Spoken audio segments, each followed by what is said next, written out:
守着泡面火腿肠，早晚赔光。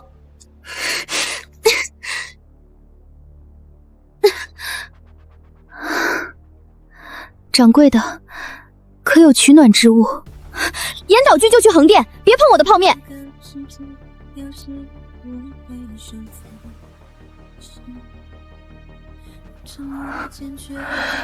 我是大燕废后沈明书，我要活下去。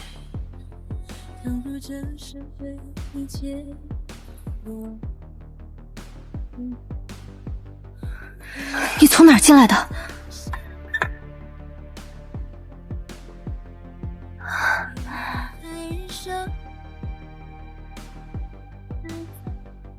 惊扰掌柜，并非本宫所愿。而本宫，你下一句是不是要说自己被打入冷宫啊？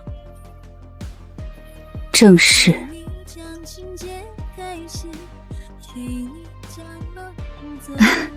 之夏，你爸这店真没必要守了，房东都催了3次租，你还撑什么？我认识个老板，愿意接这铺子。看在亲戚份上，能给你多加2万。你别怪姐说话直，你又不会直播，又不会选品，守着泡面火腿灵，早晚赔光。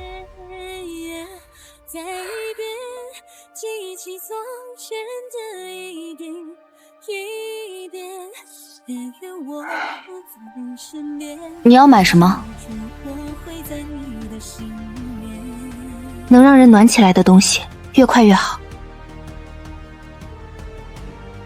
这个撕开外包装，隔着衣服贴，不能直接贴皮肤，容易烫。如此轻薄，便能生热。你先试，看见没？不是毒。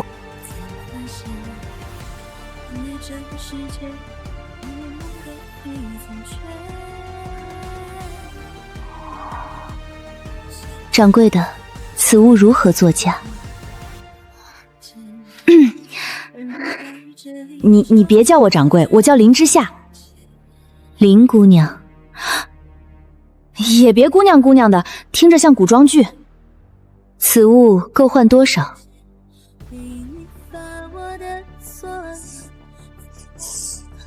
先换一下。此物可否给旁人用？当然。棉袜保暖，红糖姜茶冲水喝。这个护手霜手裂了可以抹，手裂也能好些，不能保证立刻好，但能缓解。冷宫那些人一到冬天手就裂得不像样子。你真是皇后？废后。我不能久留，若被人察觉，只怕连累旁人。啊！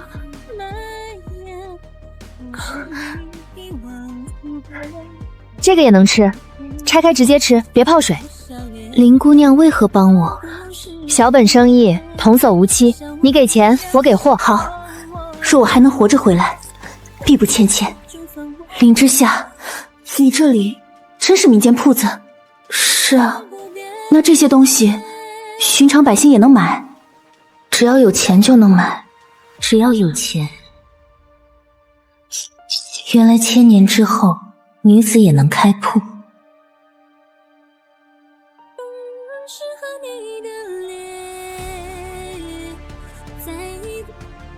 之夏，你店里刚才是不是有人？我怎么听见女人说话了？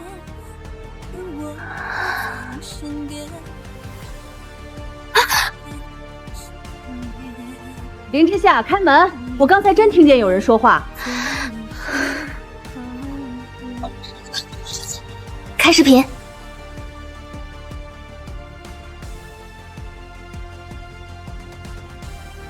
刚才我怎么听着像古装剧？现在短剧不都这样吗？动不动废后重生，王爷追妻。少熬夜，还有房租，别让我天天催。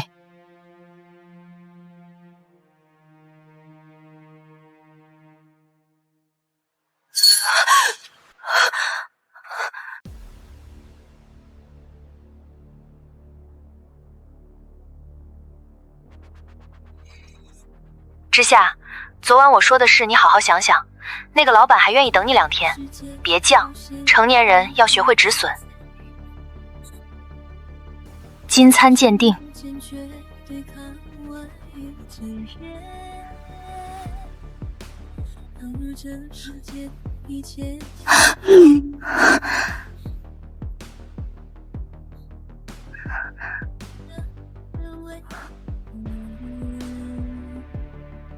陪你看日升月浅，陪你站在海边前，陪你一个又一夜。以后不能再做一锤子买卖。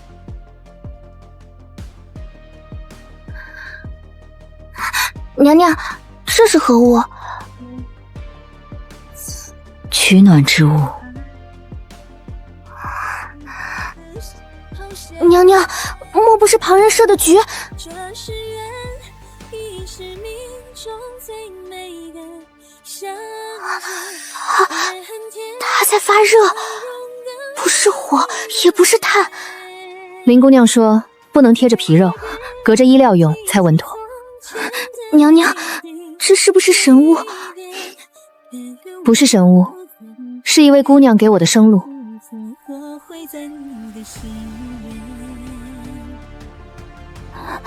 娘娘先吃。冷宫里若只剩一个人活着，那不叫活路。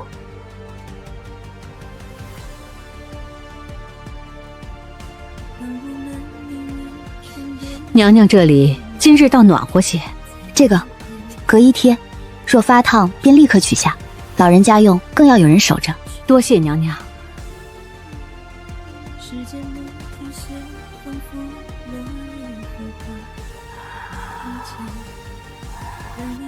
这里就温柔难牵，陪你看内海的雨，若天若线，你把我的所有。娘娘，这里好多彩盒子。轻舞，不可无礼。你还活着，托林姑娘的福。上回的货钱，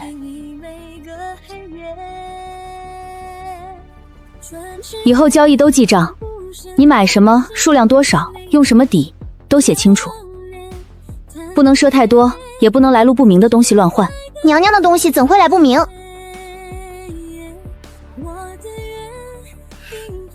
在我这边就不明。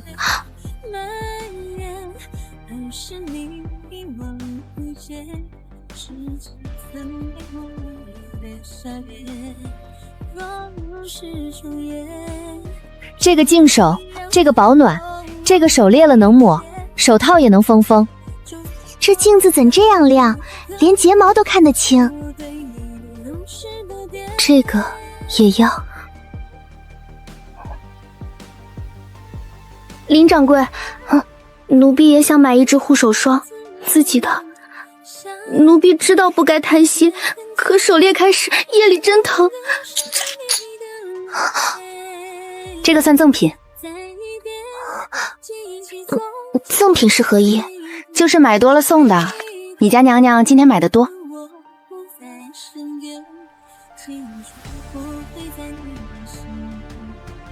林姑娘，太后身边的人已经问起暖贴来处，我暂且说是故人从宫外寻来的巧物。别说太玄，也别说什么神仙，越神秘越容易惹麻烦。我这是小卖部，不是许愿池。今日太后赏的点心，我带了一盒给你。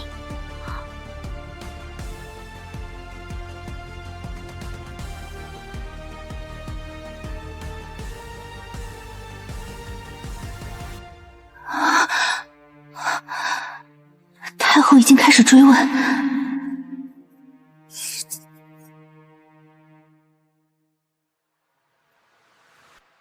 若这个世界凋谢我的手残的是非，用沉默坚决对抗我与前言。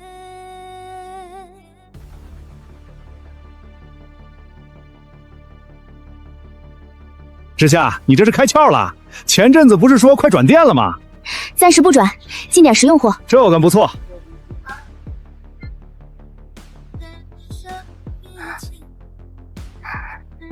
热汤面、掌中明灯、润肤膏、净手皂、干粮饼。这样写，他们应该看得懂。陪你将把谎走遍，只因你读得懂我，而你注定是我的心头血。这是缘，亦是命中。下次还能装东西，不能浪费。别恨天，笑容的是和你的。林掌柜，这也是铺子里卖的？这是女人用的，比布条干净，也方便换。用完包好丢掉，不要重复用。寻常女子也能买？能，只要有钱。冷宫里有个洒澡宫女，冬日来月事，仍要跪在雪地里洗衣。她不敢说疼，因为说了也没人管。第一批你先拿10包，怎么用我写给你，别一次全散出去，先给最需要的人。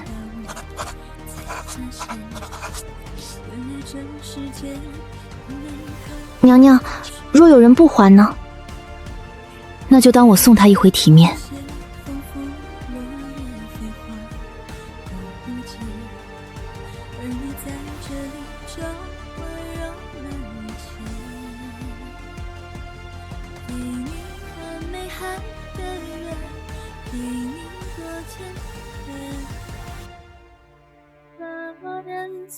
净手皂。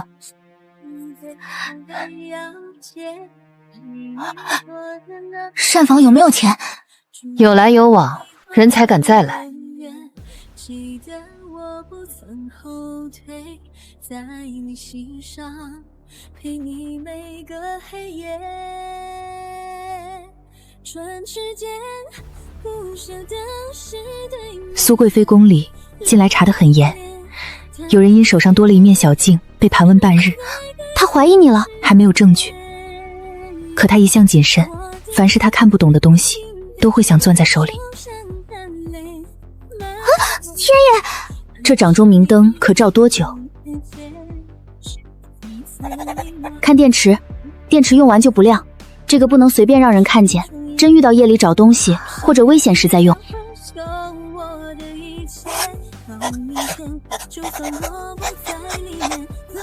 你不喜金玉？喜欢，但喜欢归喜欢，拿出去不好解释。我这边也有规矩。我不想刚翻身就先进局子。那这个不给林掌柜添麻烦。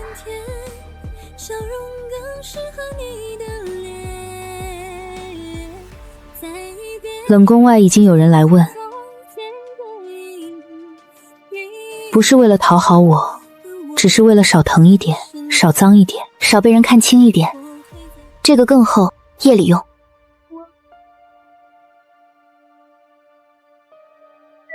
太后娘娘，求您救救奴婢，奴婢不敢让人知道，只求一包女子月事所用之物。娘娘，这是苏贵妃宫里的赏物，奴婢只求1包，娘娘若不方便，奴婢这就走。东西拿走，镯子也拿走。你今日若拿赏物换东西，明日苏贵妃便会知道你来过冷宫。多谢娘娘。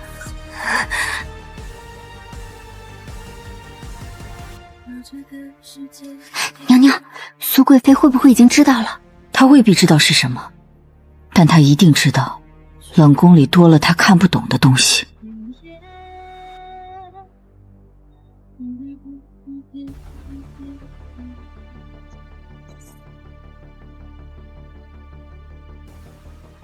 之夏，你这是要大干一场啊？补点货。前几天不是还说不一定开了吗？他没有解释太多，他知道生意没真正做起来之前，所有解释都像笑话。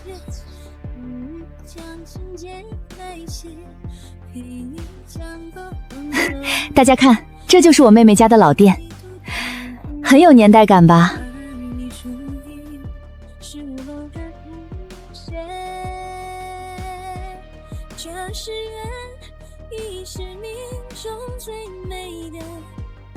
之夏，你进这么多货啊？最近生意很好？还行。昨天不是还说房租紧张吗？你不会听谁说了什么偏方，准备搞那些奇奇怪怪的噱头吧？别拍店里。别紧张，我帮你宣传呢。现在做生意要会讲故事，哪怕卖不动货，也能靠故事翻红。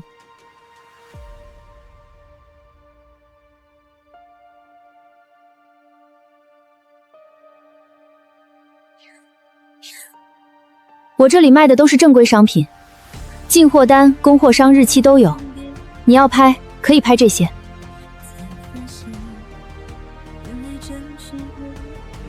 昨晚整理账本时，还觉得自己小题大做，现在才明白，规矩不是给别人看的，是关键时候保护自己的。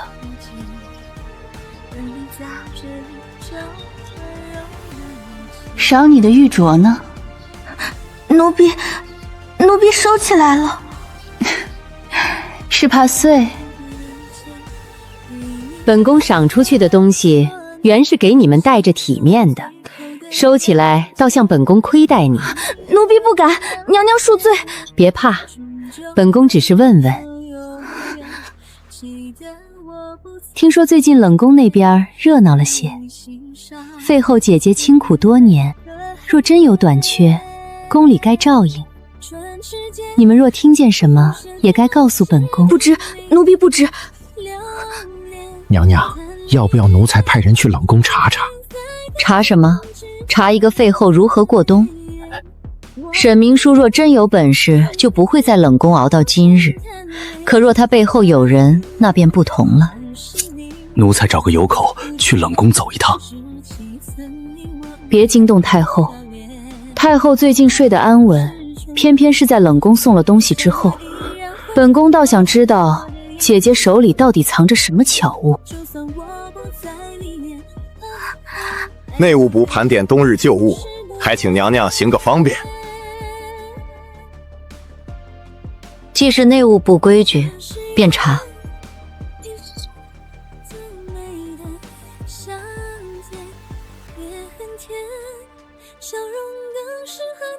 娘娘这儿近来倒是暖和，听说太后也喜欢娘娘送去的东西。太后仁慈，连我冬日难熬，不过是些寻常手艺。寻常手艺也该让内务府见识见识。内务府若想学，便让长师姑姑来。你一个外男，学女子护手润肤之物，不合适。娘娘，吓死奴婢了！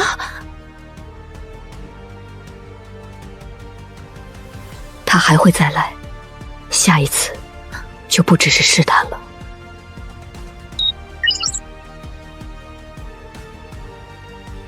苏贵妃这么快就盯上你了？她盯上的不是我，是她看不懂的东西。那就更要减少暴露。以后所有现代包装都拆掉，危险的、有电池的、容易被误会的东西暂时限量。能用古代容器装就换容器。我也是这样想。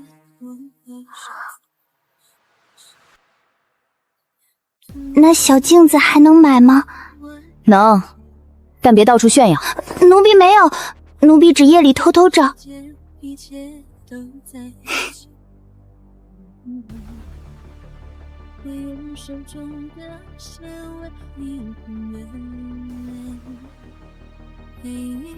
林之夏，你比我想的周全，不是周全，是怕死。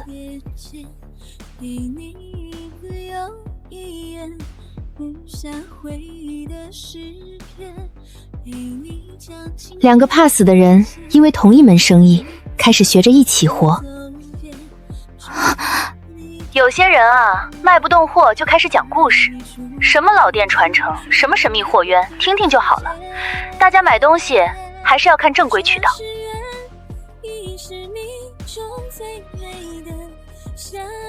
之夏，别怪姨多嘴，你最近是不是遇上什么人了？陈姨，这是进货单，这是账本，这是房租，先补1个月。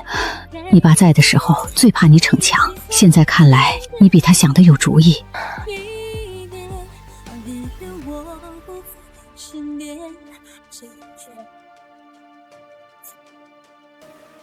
林掌柜，娘娘被太后传去了，她让奴婢先把这个交给你。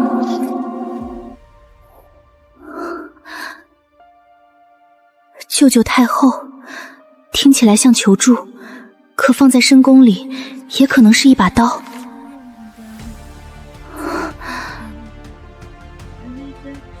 娘娘，会不会是苏贵妃设的局？有可能，可太后确实畏寒多年。若这纸条是真的，说明她身边有人已经被逼到没办法了。那娘娘要管吗？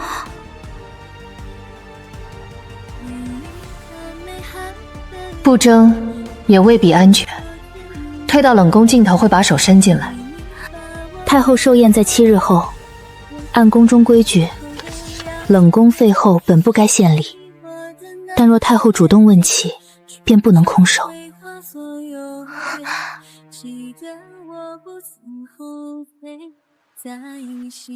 老花镜？何谓老花镜？年纪大了，看近处容易模糊，戴这个可能会清楚些，但度数要试，不一定一次准。若真能让太后看清佛经，她会喜欢。先别说太满，所有东西都得留余地。别说包治百病，别说神物，只说是民间巧物，有用便用，不是便停。娘娘，您从前给皇上写奏请也没这样仔细。从前写的再仔细，也未必有人看。这次不一样。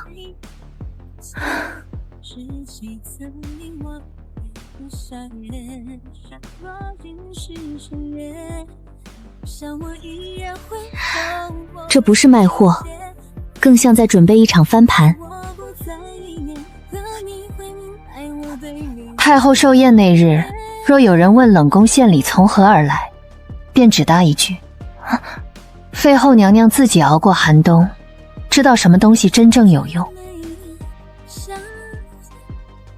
娘娘说，请谢大人查查太后进来用药。宫中有人传言，废后借奇物复仇。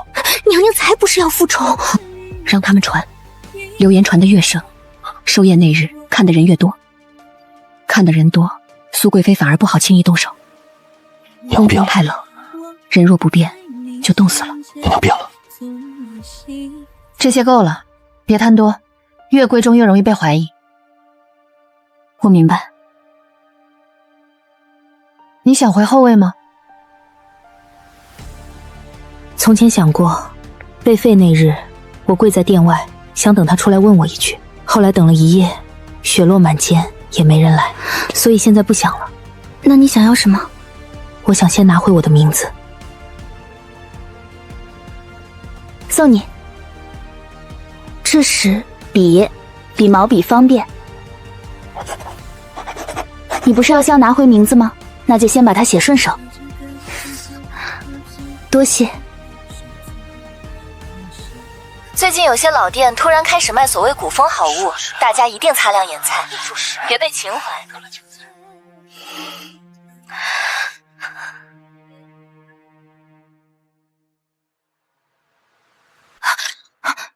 林掌柜，娘娘已经入殿了。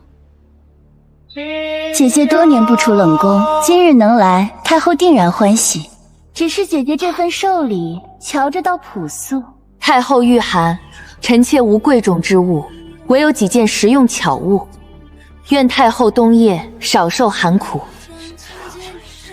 这木镜，这些来历不明的巧物，敢让太医验一验吗？他若慌了，便是心虚；他若怒了，便是失仪；他若不敢验，苏贵妃就赢了。自然敢。传太医，不入口，不贴皮肉，只隔衣取暖。回太后，此物无毒，只是不知用了何等巧法，能自行升温。世间奇物多半有奇险，所以臣妾从未让太后久用，也从未称它为仙药。回太后，似是油脂香膏一类，只是细腻些，并无害处。太后娘娘，不如先看一眼佛经。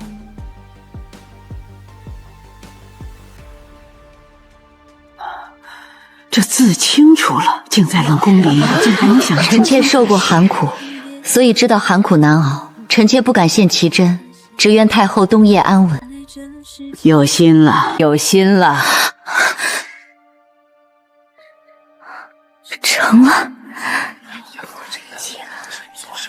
沈明书用一场寿宴，把冷宫里的小买卖变成了太后认可的实用巧物。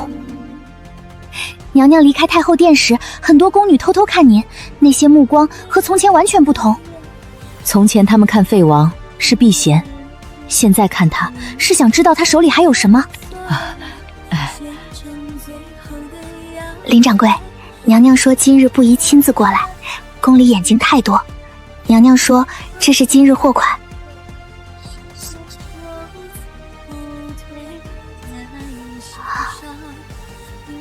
那暖贴也不能要了吗？暖贴可以，但手电筒、镜子这些先少拿。还有，别让任何人知道通道。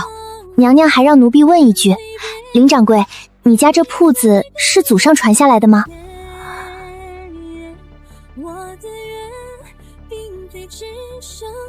我姓林，这间小卖部也是父亲留下的。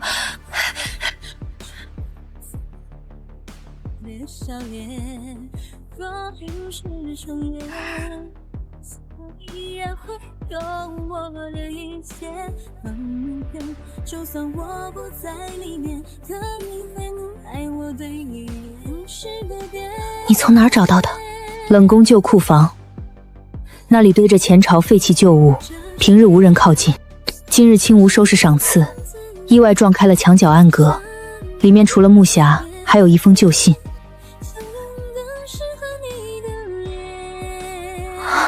冷宫之门并非第一次开启，几十年前也曾有一位林氏铺主与大燕宫中之人做过交易。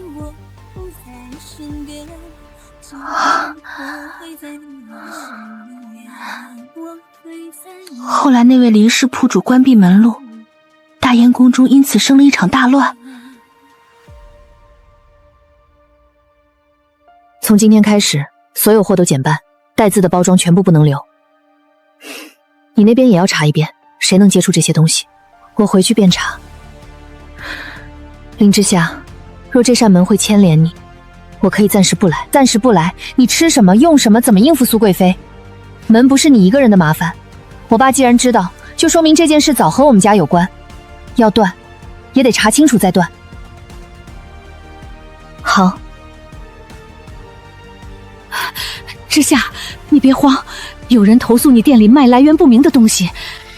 父亲留下的店破旧，冷重赚钱，可他从来没卖过假货。林小姐，我们只是按流程核实，有人举报你以古风故事为噱头，售卖不明来源商品，还涉及虚假宣传。营业执照在这里，近期进货单也在这里，所有现代商品都有供货记录。你最近进货量增加很多，店内客流却没有明显对应增长。我准备做社区团购和线上橱窗，有一部分货还没正式上架。可以做，但建议你把商品介绍、使用说明、售后规则都整理出来，尤其不要在宣传里出现神秘、奇效、包治之类的说法。我没有那样宣传。举报内容里提到了。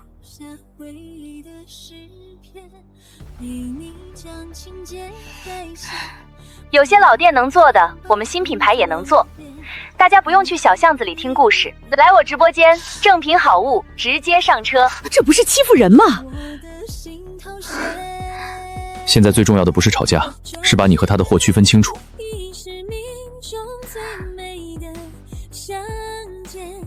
他卖的不是你的商品，你就要拿证据说清。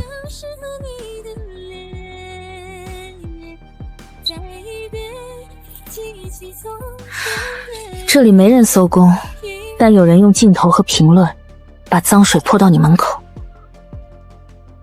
本店商品均为正规渠道采购，不售卖三无产品，不涉及任何神秘功效宣传。不是怕投诉，是觉得父亲经营了20年的小店，第一次被人这样拖进泥里。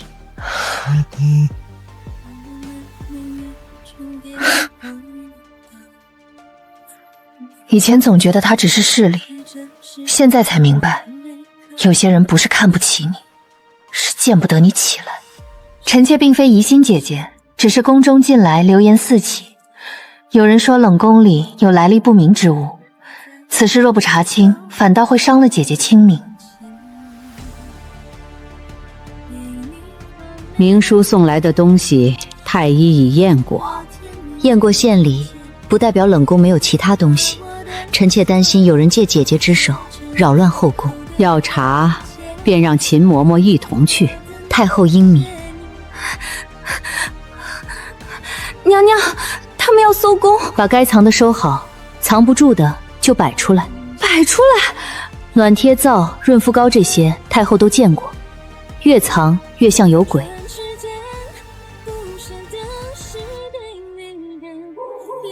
真正不能见人的，只有2样：通道，还有林之夏的字。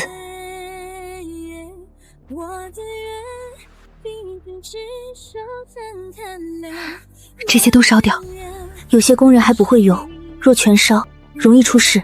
那我重新写，用繁体写得像你们那边的人。那晚，第一次觉得小时候被父亲逼着练毛笔笔，还有点用。2个世界的风，都压在那几张薄薄的纸上。既要查，便查，但请秦嬷嬷在旁看着，免得冷宫多出什么不该有的东西，也少了什么本该有的东西。老奴会看着。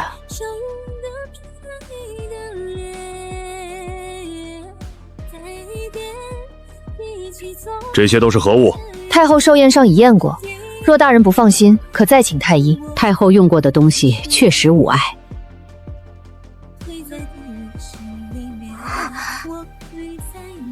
这个柜子还没查。查。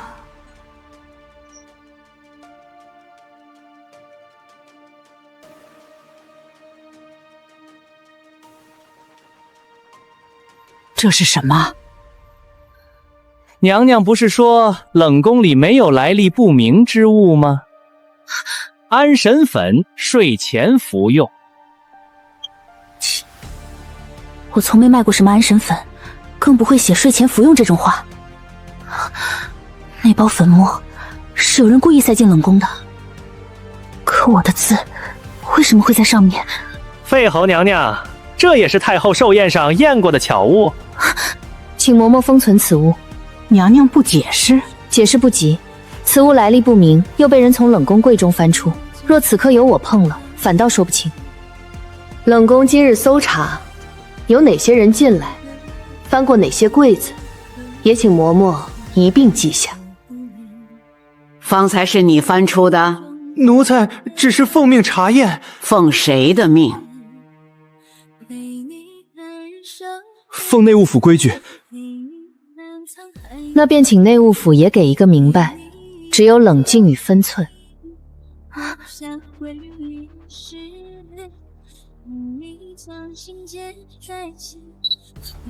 父亲以前总说，做生意不怕慢，就怕糊涂。那时候我嫌他啰嗦，现在才知道，账本和证据真能救命。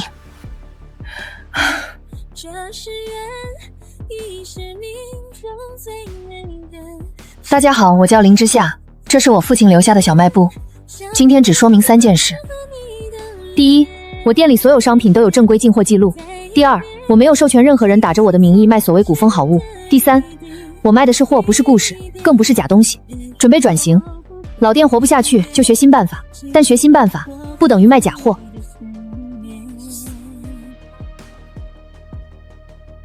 这是我们的供货单，上面有商品的详细信息。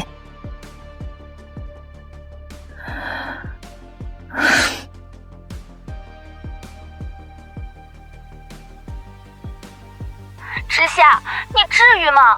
我又没说是你，你现在这样不是在引导网友骂我？太后命陆文里查验那包粉末，那不是安神之物，只是普通香粉混了灰，闻着刺鼻，却谈不上毒害。那标签呢？这不是你原本的标签。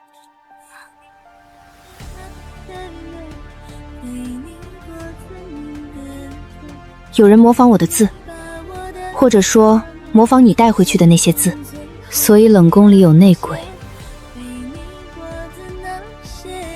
娘娘，奴婢查过了，能接触柜子的人不多，可那日搜宫前，内务府送来过一批旧炭，说是太后赏下的。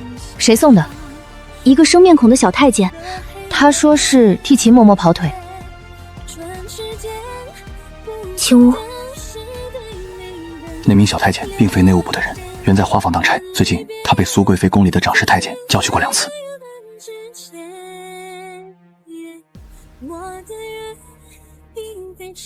这个能封物证，别直接碰。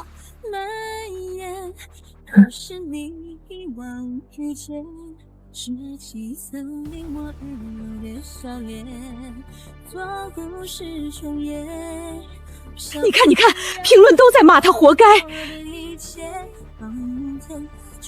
骂声不会让我店变好，但清白能。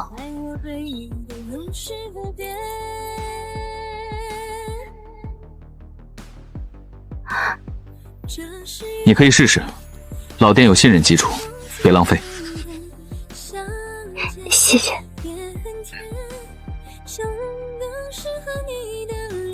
林掌柜，娘娘让奴婢告诉你，找到那个送炭的人了，人在花房后院。他承认有人给了银子，让他把纸包放进冷宫柜子。可是谢大人在他身上还搜到了一张旧信纸，娘娘看过，说那纸张和当年废后案里的伪信一模一样。花房小太监收了银子，银子来自苏贵妃宫里的长侍太监。原来不是我命不好，娘娘。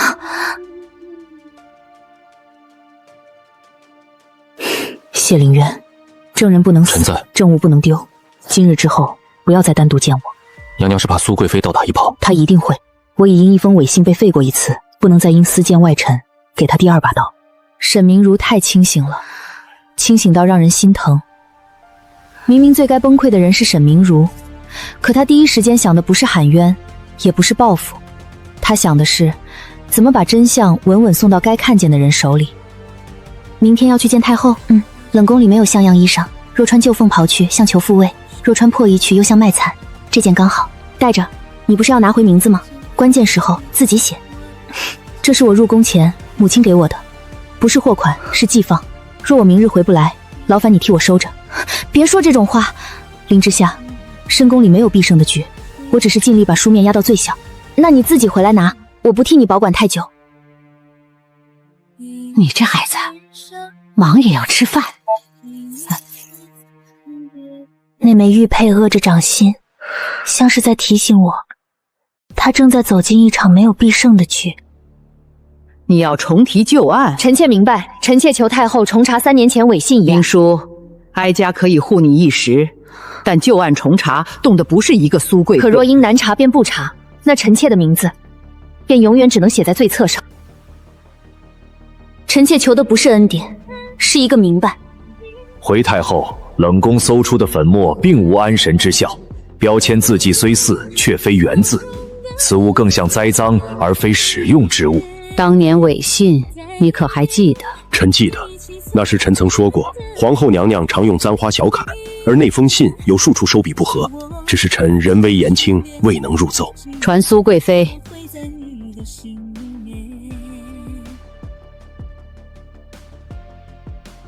臣妾给太后请安。贵妃认得这些吗？这些不是冷宫搜出的东西，怎会问臣妾？送炭的小太监供称，受你宫中长侍指使。长侍太监管着宫中琐事，难免被人借名。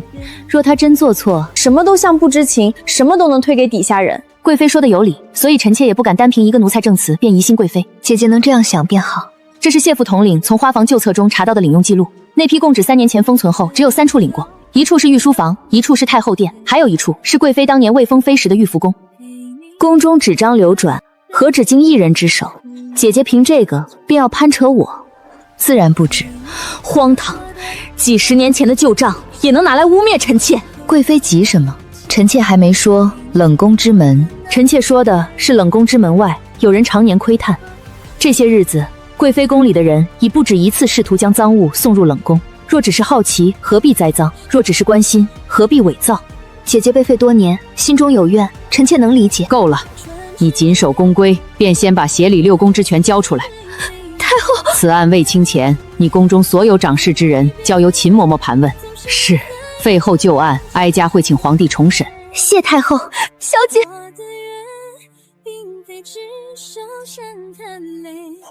沈之夏，不是废后，不是罪妇，是沈明书。苏贵妃交出协理6宫之权那天，大燕下了一整夜的雨，雨水打在冷宫破瓦上。从前这声音像催命，如今却像洗掉积了3年的灰。娘娘，我们终于能走了。青乌高兴的眼圈通红，站在破旧门边，几乎不敢相信这一天真的来了。沈明书却回头看了一眼这座破败宫院，冷风从窗缝进来，吹动墙那张旧价码表。娘娘还留着这个？留着，以后若有人问我从哪里开始，就给他看这个。是娘娘。当这个我没有办法，我也快憋出了。以前肯定会气，现在却觉得没必要了。比起看他狼狈，我更忙着活下去。鸡蛋20份，纸巾15提，洗衣液8桶，你别嫌少。不少，这已经很多了。瞧你那点出息。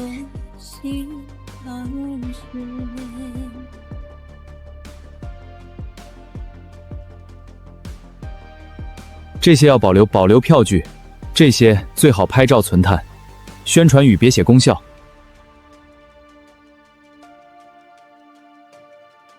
父亲留下的不是一间破店，是一条路。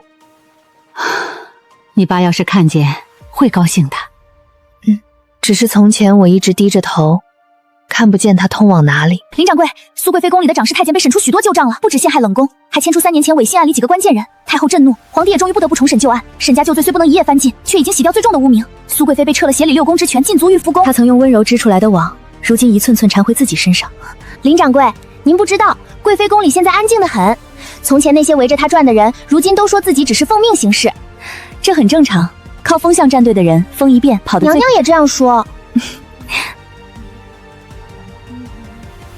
祭放结束，自己收好。多谢你替我守着。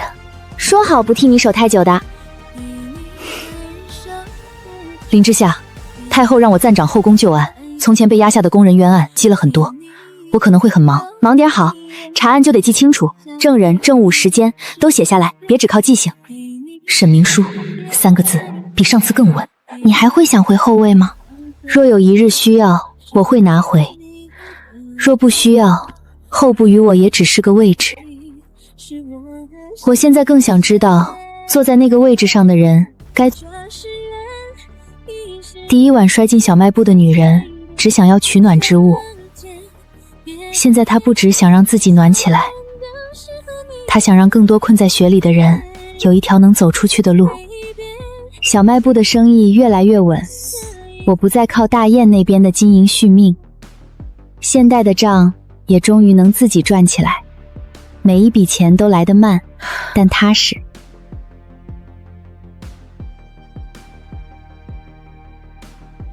有时深夜关门，会想起那封旧信，只渡急难，不渡贪欲。父亲大概也是这样守着这扇门的，没有暴富，没有声张，只是有人在另一个世界快撑不住时，给出一包盐，一盏灯，一点热。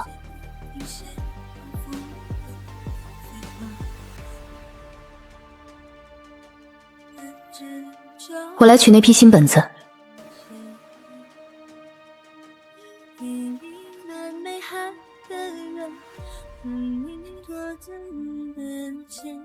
太后殿里已经设了旧案册，每个来申诉的工人都能留下姓名和事由，会很难，人一多，真假都有。我知道，所以要查，不是每一句委屈都是真相，但每一句委屈都该有被听见的机会。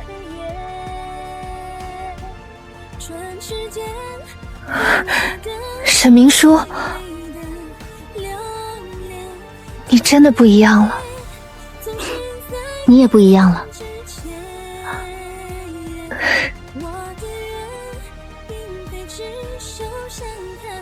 第一回见你，你抄着拖把，像随时要同我拼命。现在像个真正的掌柜。那当然，小本生意，童叟无欺。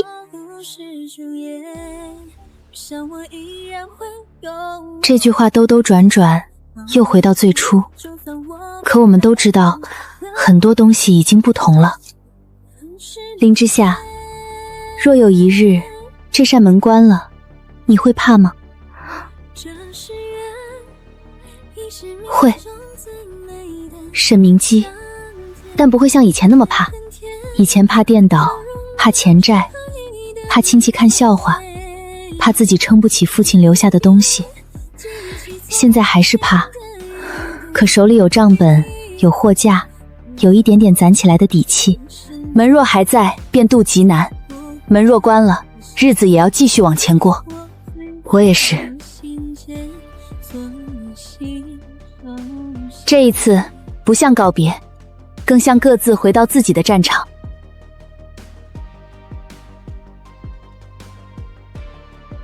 之夏小卖部第一次实现盈利，不多，扣掉房租、水电和进货成本，只剩3000多。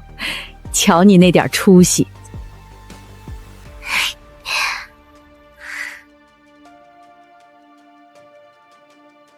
这是好开始。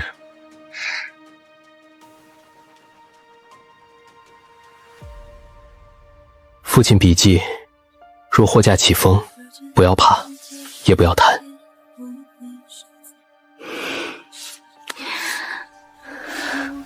爸，我记住了。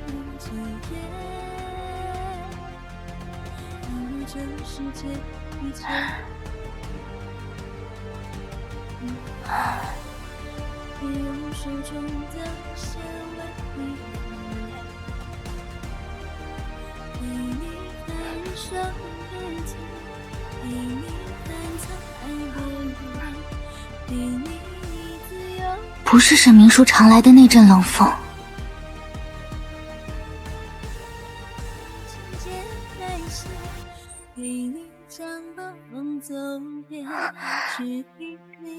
掌柜的，你这里收不收冤案？